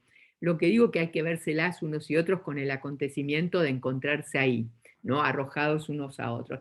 Pero, digamos, más allá de que esto abre una interesantísima discusión a preguntarse sobre orfandades, sobre reniegues, sobre bastardos, sobre legítimos y ilegítimos, sobre herederos y desheredados. Pensaba en términos escolares esa sucesión que algunos que han pensado estos temas, digo, Bourdieu viene a decir, solo funcionan los herederos.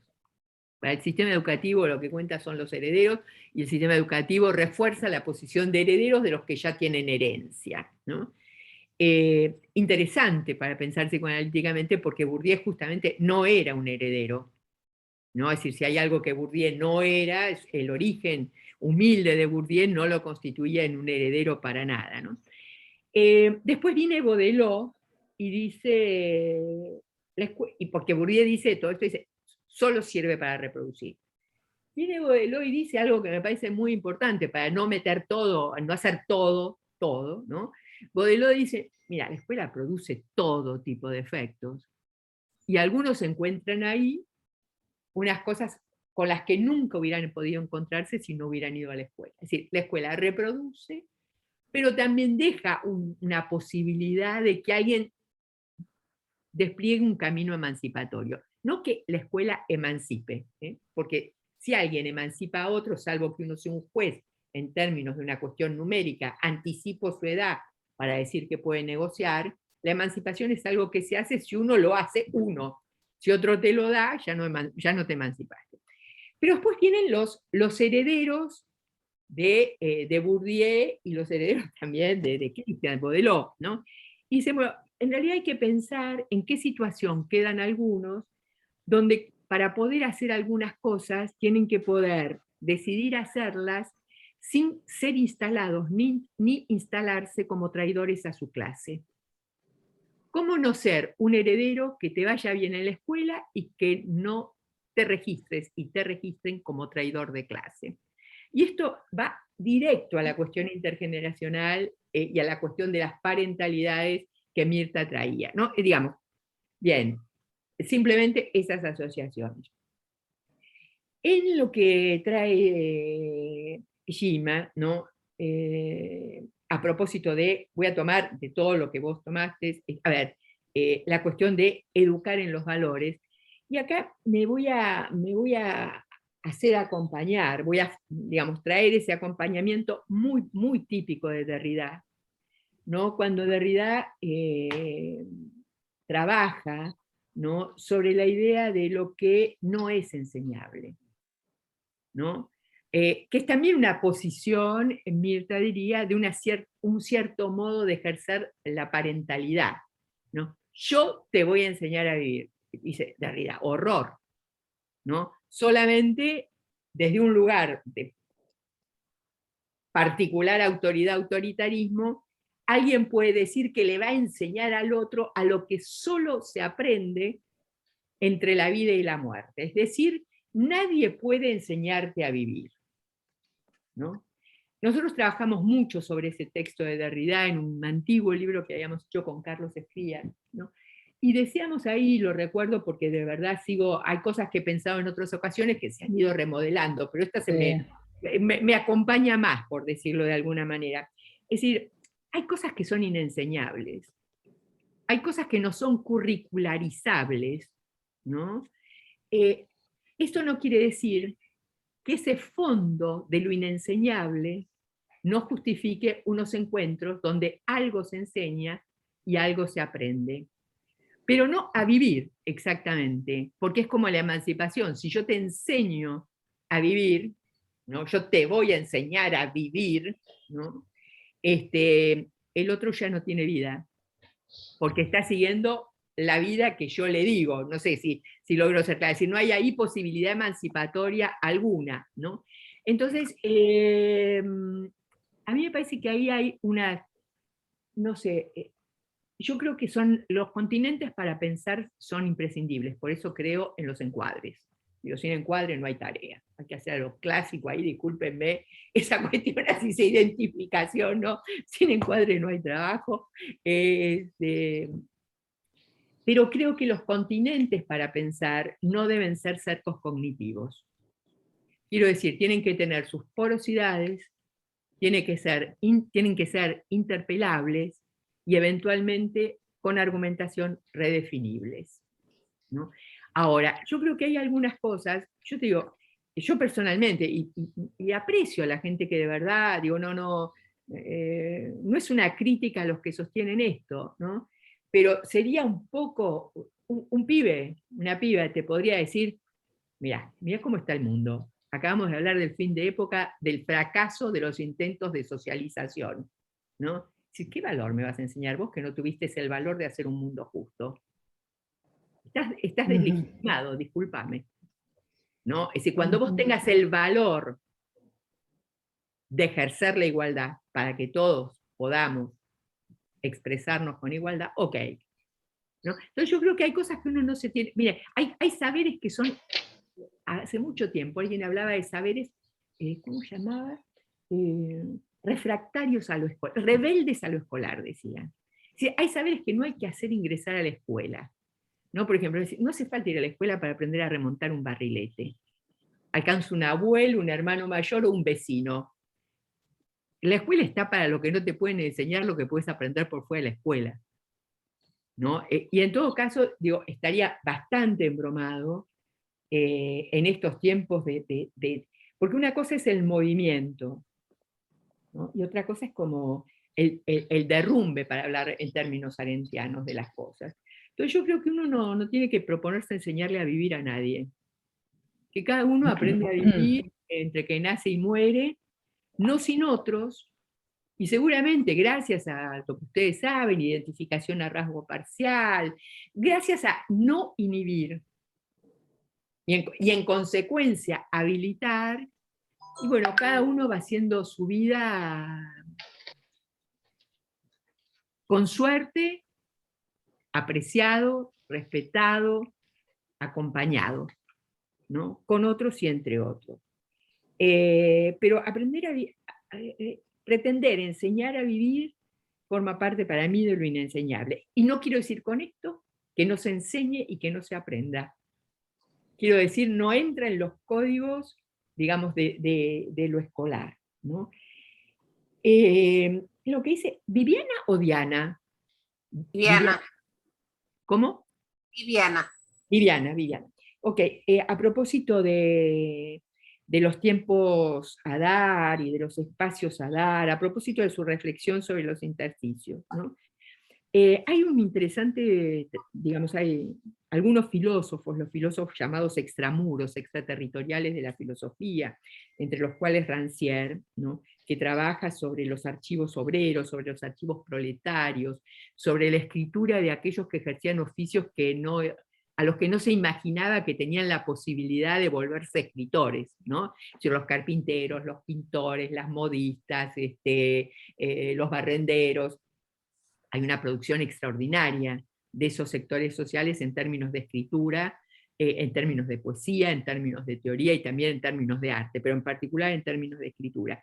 Y los mineros, ¿no? Los mineros en Londres. También los mineros, los carpinteros, hay un carpintero Gonit, impresionante, un tipo extraordinario, que trabaja justamente sobre estos temas vinculados a la emancipación, y lo recuerdo porque dice, mire, si hay algo que, a ver, vamos a decirlo en términos por ahí más actuales, ¿no? Si hay algo que la patronal toma de sus trabajadores, es el tiempo. Es decir, la patronal se quiere instalar como dueña del tiempo de los laburantes.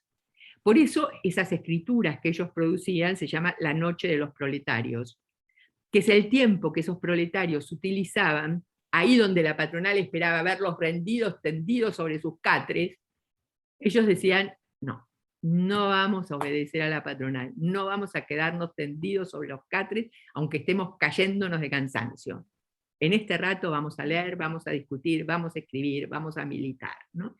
Y Bonny decía, la primera cosa que uno tiene que tomar si se quiere emancipar es el tiempo, ¿no? Y el tiempo, en consecuencia con esto estoy diciendo, no hay que esperar que la patronal te dé tiempo, como se llame la patronal, porque el tiempo hay que tomárselo, y hay que tomárselo a la Derrida.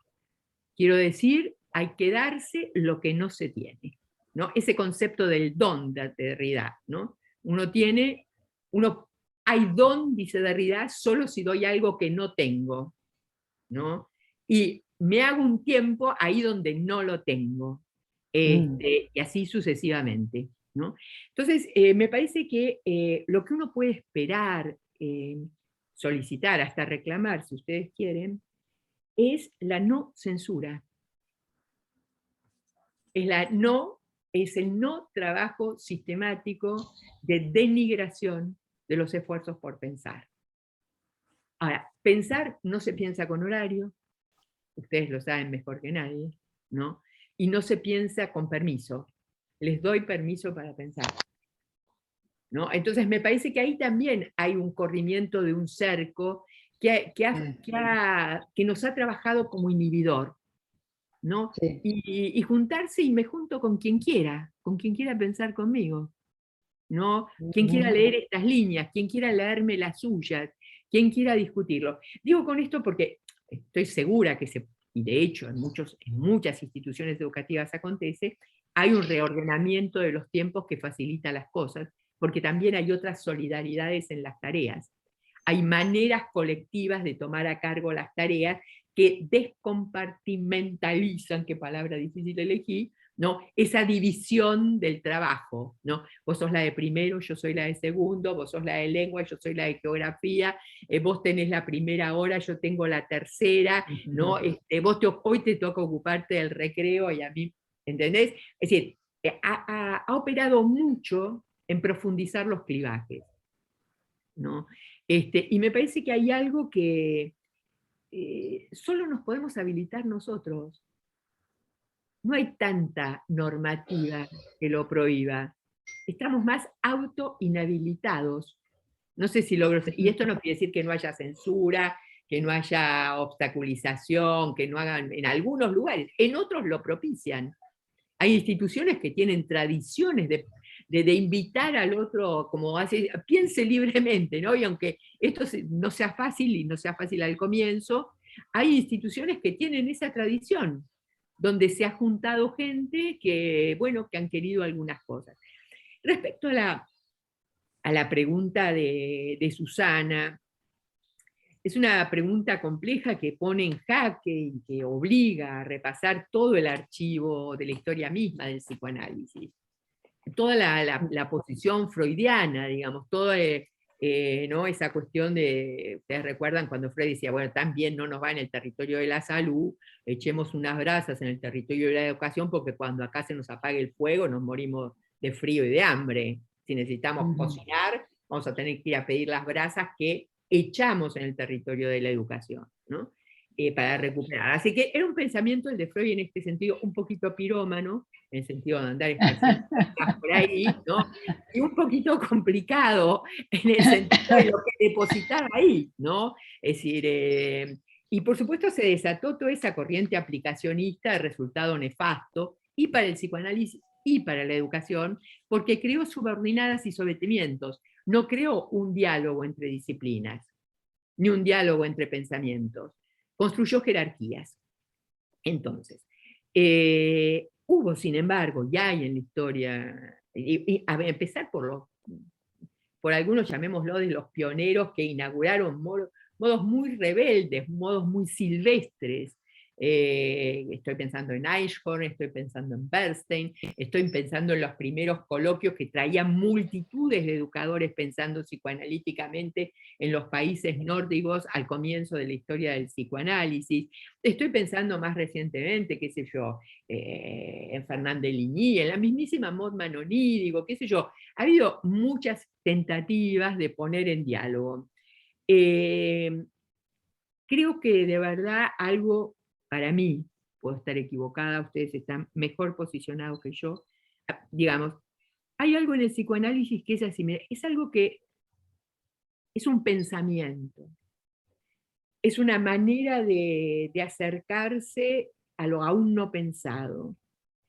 Es una propuesta que dice simplemente, quizás algo sea elaborable, o una sugerencia que dice, más al modo de Castoriadis, si lo intenta, esto tal vez se podría elucidar, ¿no? Que es un ofrecimiento. Ahora, nadie, digamos, avanza en los senderos de la interpretación a menos de estar buscándola. No es por obligación que alguien se psicoanaliza. No es un problema curricular. No, claro. Entonces, yo estoy de acuerdo con ustedes, es necesario quizás modificar muchas cosas de la formación docente, que no son necesariamente los contenidos, aunque también son los modos de pensar, de posicionarse, de intervenir. Que el psicoanálisis podría volver disponible muchas cosas, sí, pero es, diría Viviana, muy winnicottiano. Yo lo vuelvo disponible, el otro lo tiene que descubrir, tomar, apropiárselo y volverlo otra cosa. No es por generalización, no es una obligación. El psicoanálisis es un camino posible para elaborar y elucidar, para nosotros, para ustedes, para mí. Digo, la verdad que es un camino extraordinario. Es un camino extraordinario, sin certezas, es un camino que relanza las búsquedas, es un camino que oficia a la vez de desenlazante y de enlazante, ¿no? Es un trabajo que uno le gustaría que todo el mundo descubra, que es un extraordinario camino, no a iniciar necesariamente por un padecimiento, sino simplemente por el placer de recorrerlo, por el gusto de andar, ¿no? por la posibilidad del hallazgo, no sé, porque uno se reposiciona en tantas cosas, pero no podría ser, para mí, digamos, institucionalizado como, ¿no? Lo que no debería ser inhibido o prohibido. Si alguien tiene ganas de preguntarle a unos psicoanalistas cómo los ayudan a pensar, qué exploraciones hicieron antes. Y si esos psicoanalistas dicen, nosotros exploramos esto, usted explore lo suyo, ¿no? Digo también porque cuando alguien decidió ser educador, no ser analizante. Cuando uno decide ir a una institución educativa a trabajar, decide ir a una institución donde hay unas reglas, un encuadre, que no son el encuadre de la asociación libre. Ahora, ¿cuánto desearía uno que los educadores descubran el potencial vivificante de disfrutar de las asociaciones mal llamadas libres, porque en verdad condicionadas? Pero aún así, con ese resto. Notable, notable lo que traes.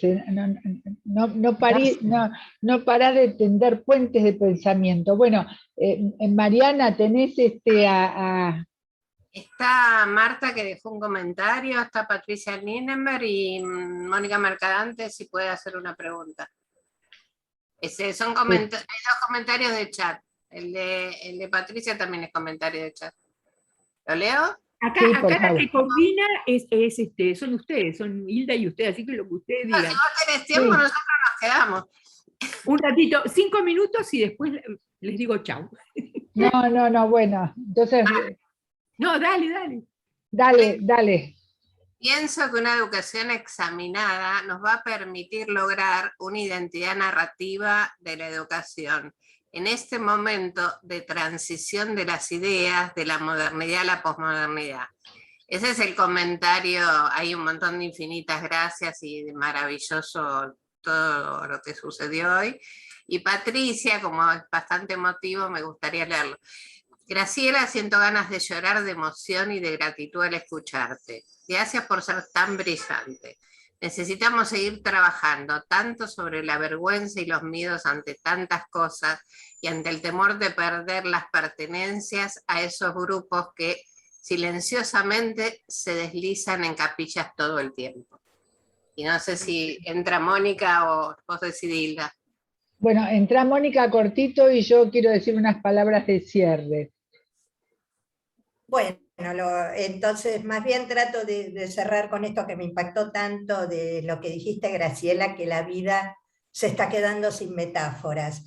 Y bueno, digamos, trato de recrear un poquito esas metáforas perdidas, porque vos hiciste una comparación que me gustó mucho sobre la productividad del grupo, lo que habrás visto, que es la producción de este libro como corolario de lo que se trabajó, con la comparación de un intersticio, ¿no? Y volviendo a esto de las metáforas, digo, bueno, en los intersticios entre los ladrillos crecen las plantas, y así lo tenemos que vivir y seguir, y seguramente hay que continuar con esto. Y como pregunta muy, muy cortita, de todo lo que vos exponés, me surge la pregunta, ¿qué es lo que pasa con el deseo del enseñante y el deseo de quien aprende? Porque, bueno, la educación estuvo en la punta del iceberg este año, sin dudas.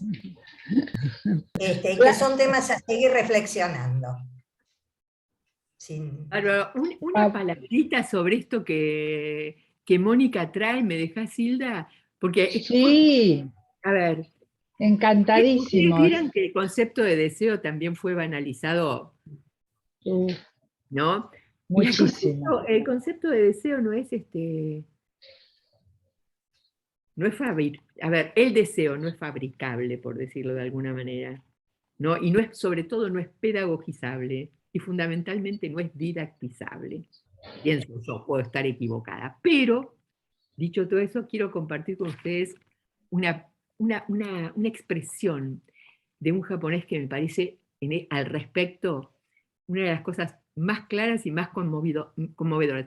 El autor se llama Akira Mitsubayashi, en un libro que se llama Un amour de 1000 ans.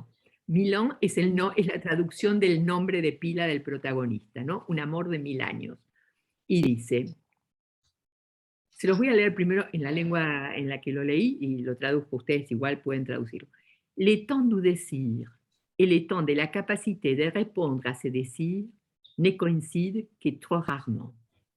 El tiempo del deseo y el tiempo de la capacidad de responder a ese deseo rara vez coinciden, ¿no? Y lo traigo porque hay esa temporalidad, ¿no? Y esa cuestión del deseo que, bueno, que es un punto que uno podríamos hacer, digo, en esta línea que Mónica trae con muchísima pertinencia, también preguntarnos por la función epistemofílica, digamos, abrir como esa cuestión, ¿no? Claro. Bien así, nada, simplemente eso. Mónica, te agradezco muchísimo esa referencia, a sabiendas de que entramos en un territorio de, bueno, de mil sentidos posibles, pero estuvo buenísimo que lo trajeras, te lo agradezco un montón, gracias. Bueno, yo te quiero agradecer lo que vos llamás escrituras temblorosas, ¿no? Porque realmente estamos todos en un tembladeral, ¿no? Es decir, con un montón de líneas de pensamiento. Desde mi perspectiva, lo pensé mucho desde Bion, que habla tanto de que los pensamientos anteceden al pensar, que están buscando un pensador que los albergue, ¿no? Como en Pirandello, 6 personajes en busca de un autor. Tenemos muchísimos pensamientos que están ahora buscando dónde albergarse, dónde encontrar un hueco, ¿no? Como vos decís, ahuecarse, ¿no? Y sin arrogancia. Arrogancia también es una temática que pensamos mucho. Pero lo que yo te quería decir, me sentí muy, muy tocada cuando vos dijiste, estamos con los trazos para un archivo de fin de época. Y sinceramente fue, no en dicho también, pero siento que fue lo que me movilizó para invitar a todos a escribir desde el tomo 1, ¿no? Y desde que tuve esa pesadilla que me despertó, de que había soñado que me habían robado el árbol de la vida, ¿no? Y que escribí un mini cuento que empieza el tomo 1 con eso. Me habían robado el árbol de la vida y corría por todos lados, y en el silencio de la noche escuchaba el aullar de las ambulancias, cuando empezó la pandemia, ¿no? Es decir, me tocó muchísimo esto que decís, ¿no? Que no pase desapercibida este fin de época, que no nos hagamos los distraídos, ¿verdad? Yo creo que es un llamado a eso. Y dentro de eso, en ese temor de haber perdido el árbol de la vida, que me lo habían robado, ¿no? Está lo que vos dijiste de la desmetaforización de la vida, que también lo trajo, digamos, Mónica recién, ¿no? Es decir, ese sentimiento que se ha desmetaforizado, ¿no? Como que el arte, vos decís, el arte que busca a su vez hacer inteligible lo sensible, ¿cómo hace ahora contra esa desmetaforización? Y con todas tus digamos, tus referencias a Juarros, que por mi parte admiro muchísimo y leo, es decir, nos estás metaforizando permanentemente todas estas angustias que tenemos, ¿no? Ante esas trazas de fin de una época, ¿no? En que de pronto nos encontramos como, bueno, con toda una pérdida, pero nos invitás a que toda pérdida sea el pretexto de un hallazgo. Y entre esos hallazgos te encontramos a vos. Entre esos intersticios te encontramos a vos, ¿no? Es decir, y entre esos intersticios, por ahí, bueno, crece una plantita, ¿no? Como también decía Mónica, entre esos intersticios es que estamos trabajando. Por supuesto, surgen, y creo que todo el grupo surgen un montón de pensamientos, ¿no? De todo lo que tiene que ver con la banalización de los vínculos y que no banalicemos estas trazas de un fin de época que creo que los 5 tomos, y ahora vamos por el 6º, lo están de alguna manera testimoniando, ¿no? Testimoniando ese fin de época, esos sentimientos de carencia, de miedo, de vértigo, de naufragio que vos traes, ¿no? En los cuales estamos en red, pero estamos enredados y también enmarañados. Así que te agradezco infinitamente, creo que es en nombre de todos, ¿no?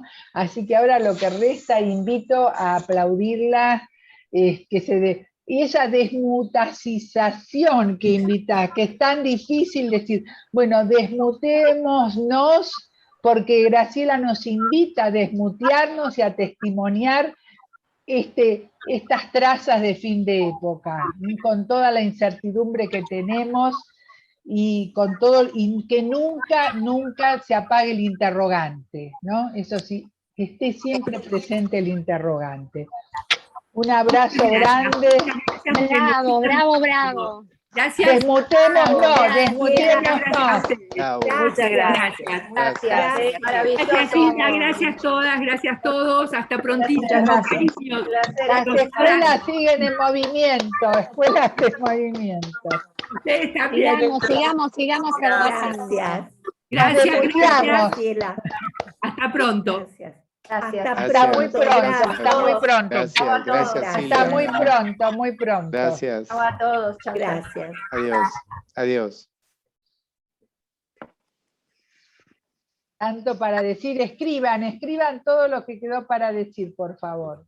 Uy, un montón. Te digo, escribí como 3 páginas.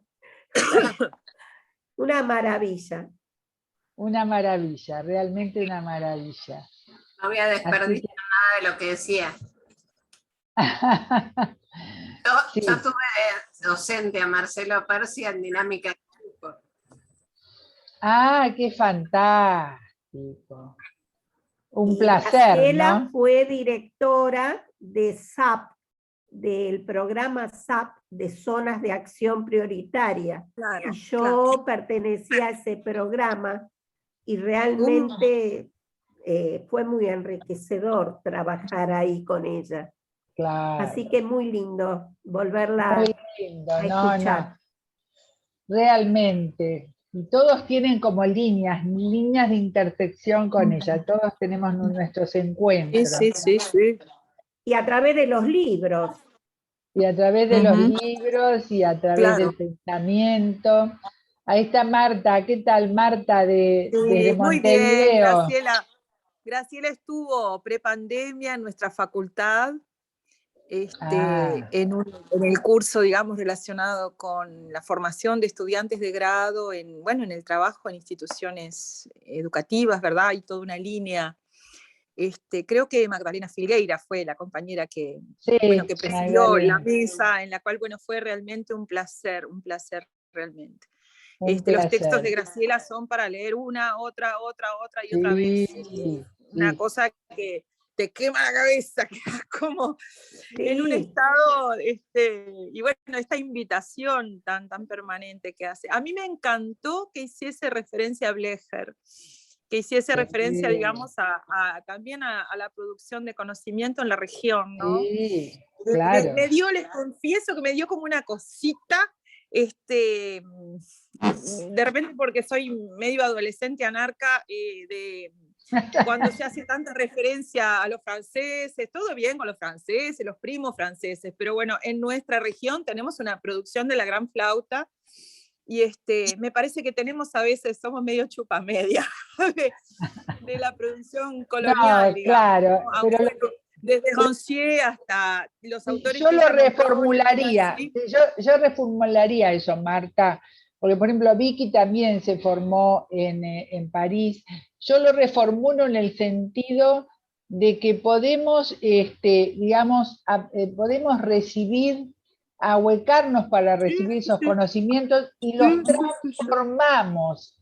Sí, sí, Realmente evidentemente. la creatividad está en transformarlos Claro, claro. como Sí, sí, en el sentido de Bion y usarlos en el sentido de Winnicott para nuestras necesidades, las necesidades de Latinoamérica, por ejemplo, ¿no? Sí, sí, sí. Una capacidad de transformación y de uso, sí, entiendo lo que decís, ¿no? Me refería más a esta cosa, ya que se hizo referencia, entre otras cosas, ¿no? Se hizo referencia a la banalización, y yo le digo doña Pocha, ¿no? Digamos, a cómo ciertas conceptualizaciones que tienen un peso nocional muy salado, se usan así como decir, me fui a tomar un helado, ¿no?